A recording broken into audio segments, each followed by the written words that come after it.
Chapter 1156 reveals massive amounts of lore bombs. And by the way, I love the color spread Oda made for this chapter. Apparently, he made it to celebrate the success of the Elbaf arc. Anyway, we start off the chapter seeing the old Kuja pirates, and they were apparently at the height of their popularity. And I can see why.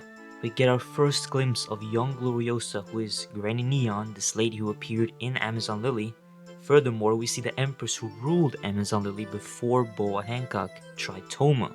She apparently died because of a love sickness, but it's super cool seeing Oda bring her into the story as well. And there have been speculations that this might be Luffy's mom, but who knows? What do you think? Comment down below. But the real idol, I would have to say, of the Kuja pirates was Shaki, who everyone seemed to love, even Roger.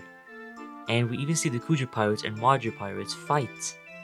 She then gives a little wink to Rayleigh, who of course she does end up with.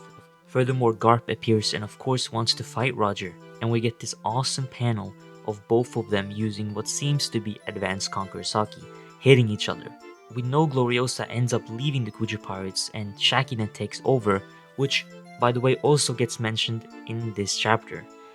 But they don't say what Gloriosa does, but we do know that she does go to the Rocks pirates, because we see her at God Valley. We then move over to Elbaf, where we see some fishermen who had saved Loki from drowning. Sad thing is, this was probably intentional by Loki to do as well. But this could be a way for Oda to, for example, bring Kid back. Because remember, Kid sank right beside Elbaf, and we had heard earlier in the arc that these fishermen are still around in Elbaf. Maybe, perhaps Kid comes back. But we get this wholesome interaction between Ida, Haruden, and Loki, and she wonders if it would be better if Loki stayed with them. Which it definitely would have, but both of them reject it. This also kind of puts a leak into my theory that Ida is Mosa, because this shows that they have indeed met. And you can watch that video in the description below if you want to.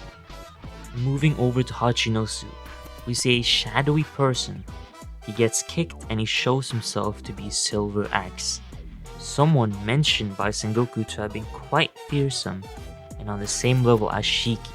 Speaking of Shiki, apparently Shiki and Silver Axe were rivals, and Silver Axe's real name is Kyo the Wicked. I don't think he was a Navy spy. That has been a very popular theory around, but it would be interesting if he was the founder of SWORD, no? But that would of course mean that he would have been a part of the Navy. But because of what Sengoku said, I don't think he was. Hachinosu was not a skull back then, but more of a fish. But Rox fixes that and makes 2 holes in it to make it a skull. And Rox was after 2 devil fruits. The first one was the one in Elbaf, which we all know of course that Loki eats. But apparently Herald was the only one to be able to bring out its full potential. What this means I don't know, but it probably has something to do with the ancient giant blood. And we know Loki got a lot of that as well, because his mom also had some ancient giant blood in her. And therefore I do think Loki can do it as well. And he also has the eye thing that we still don't know fully all about yet. The second one he doesn't mention, but I think it was the Yami Yami no Mi, Blackbeard's fruits, the darkness fruit. Captain John mentions needing the Galera folks, which are the giants Yarul mentioned in an earlier chapter. Perhaps these guys. Big Mom also mentions them being frozen, so it would make sense. Strusen also seemed to have been eating quite good, giving his look compared to years prior when he met Big Mom. We also get our first look at another member of the Rocks Pirates, Barbell, who was a catfish fishman.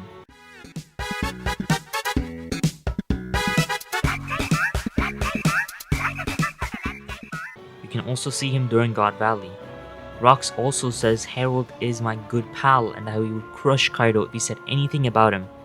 Kind of reminding me about Luffy when he said he would beat up anyone who didn't like Loki or something of that sort. Finally, we get this insane double page spread of the whole Rocks Pirates, except for of course Silver Axe and Gloriosa. Elbaf is shaping up to be very important, as Rox even says that Elbaf is the key to bringing down the Holy Land, and that there will be a day of destiny, maybe referring to God Valley, or maybe a day of which has yet to happen.